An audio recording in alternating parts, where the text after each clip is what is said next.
actuellement, on voit que des fois l'eau arrive, l'ouvrage est 100% rempli, quoi, et il permet même pas de laisser passer toute l'eau. Donc clairement, pour des problèmes entre guillemets structurels après de la plateforme ferroviaire, on ne peut pas créer d'aménagement dans des ouvrages comme ça qui sont déjà pas suffisamment dimensionnés pour laisser passer l'eau. Faire des continuités sur des ouvrages comme celui-là, on voit pas le bout, mais bon, j'ai l'impression qu'il est quand même assez long, c'est les soucis de luminosité.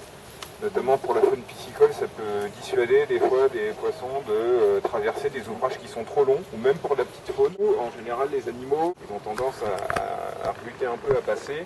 Et voilà, donc des fois, il y a des préconisations qui sont faites de mettre un petit panneau solaire avec une petite lampe à LED, maintenant qu'on a des technologies quand même d'éclairage qui ne sont pas très consommatrices.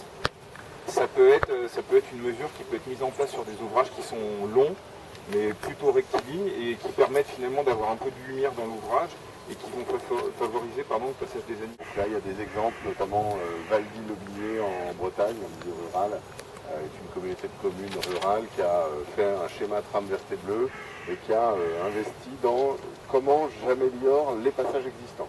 Les passages sous voirie, les passages sous voie ferrée, et avec des moyens très très réduits. Donc ça peut passer par des petites banquettes, des passages hors d'eau pour la petite faune.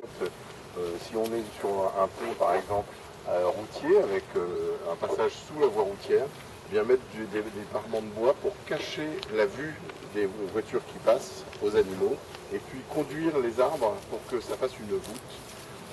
Donc voilà des petits moyens d'améliorer l'existant, d'améliorer la fonctionnalité de passage existant.